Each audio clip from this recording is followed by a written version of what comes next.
আসসালামু আলাইকুম। টেক বরগুনা চ্যানেলের পক্ষ থেকে আপনাকে স্বাগতম। তবে এই ফোনের যে একটি থিমস হয়তো প্রতিটা ফোনেরই কিন্তু এরকমের একটা থিমস আছে। যে থিমস গুলো হয়তো আপনি পরিবর্তন করতে পারেন।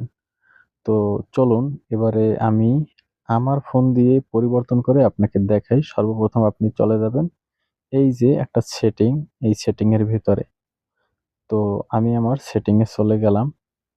তো এরপরে একটু স্ক্রল ডাউন করে নিচের দিকে চলে আসবেন।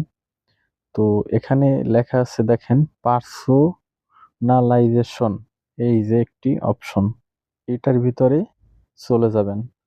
তো আমি এটার ভিতরে চলে গেলাম। এরপরে দেখেন এখানে কিন্তু আমার অলরেডি দুটো থিমস মানে পার্মানেন্টলি এখানে অ্যাড করা আছে, শো করা আছে। তবে আমি কি করব, নতুন যে থিমস এগুলো অ্যাড করব।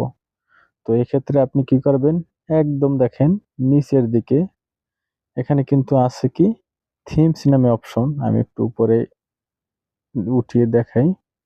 এই যে থিমস নামে যে অপশনটা, এটার উপরে ক্লিক করবেন, অথবা এই যে মানে এটার উপরে একটা ক্লিক করলেই হয়ে যাবে। আমি ক্লিক করলাম। এবারে দেখেন নতুন নতুন বেশ কিছু থিমস আছে, যেগুলো হয়তো আপনার মানে পারচেস ক্রয় করে এরপরে কিনতে হবে, মানে পারচেস ক্রয় করে নিতে হবে। এই যে এগুলো কিন্তু সব ফ্রি, এগুলো আপনি চাইলে ইচ্ছামতো অ্যাড করতে পারেন। তো আমি আমার পছন্দ মতো যেকোনো একটি অ্যাড করে নিব। যেমন এই থিমসটা আমার ভালো লাগে।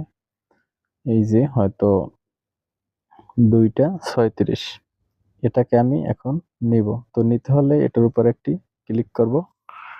তো আমার আসলে এই মুহূর্তে ডাটাটা অফ আছে, ওয়াইফাই। অবশ্যই ওয়াইফাই কানেক্ট অথবা ডাটা কানেক্ট থাকতে হবে। তো দেখেন আমি কিন্তু ক্লিক করার পরে চলে আসছে। জাস্ট এখন আপনার কাজ হচ্ছে এই ডাউনলোডের উপরে ক্লিক করা, বাস। তাহলে কিন্তু কাজ ওকে। আমি ডাউনলোডের উপরে ক্লিক করলাম। হয়তো ওয়াইফাই একটু স্লো। তো দেখেন অটোমেটিক কিন্তু হয়ে গেছে। এবারে আপনি চাইলে এটাকে কাস্টমাইজ করতে পারেন। কাস্টমাইজ মানে হচ্ছে এটার ভিতরে অনেক কিছু আছে, এগুলো আপনি সেটিং গুলো পরিবর্তন করতে পারেন। যাই হোক, মানে সেই রকমের ওই ডিটেলস গুলো দেখানোর জন্য অন্য একটি ভিডিও নিয়ে আসবো। তো আপনি কি করবেন, অ্যাপ্লাইতে ক্লিক করে দেবেন, তাহলে আপনার কাজ ওকে। আমি কিন্তু অ্যাপ্লাইতে দিয়ে দিয়েছি। এবারে দেখেন lock screen, home screen, icon, বাস। আমি কিন্তু আইকন হিসেবেই সেভ করব। হোম স্ক্রিনও আপনি চাইলে সেভ করতে পারেন। এই হচ্ছে লক স্ক্রিন, মানে স্ক্রিন লক হওয়ার পরে আপনার সামনে ভেসে উঠবে। দ্বিতীয় হচ্ছে হোম স্ক্রিন, মানে আপনার সামনে মানে ফোনের লক খোলার পরে যেটা আসে। আর আইকন এটা হচ্ছে মানে আপনার যে অ্যাপসের যে লেখাগুলো ওইগুলো হচ্ছে আইকন, মানে অ্যাপসের ফাংশনগুলো। তো আমি আইকনেই জাস্ট সিলেক্ট করে অ্যাপ্লাই বাটনে ক্লিক করে দেব। এই হচ্ছে অ্যাপ্লাই বাটন, এটার উপরে জাস্ট একটা ক্লিক করে দেব, তাহলে কাজ ওকে। আমি অ্যাপ্লাই বাটনে ক্লিক করে দিলাম। তো দেখেন কাজ কিন্তু ওকে, থিম অ্যাপ্লিট। এবারে আমরা মানে সামনে হোম স্ক্রিনে চলে যাই।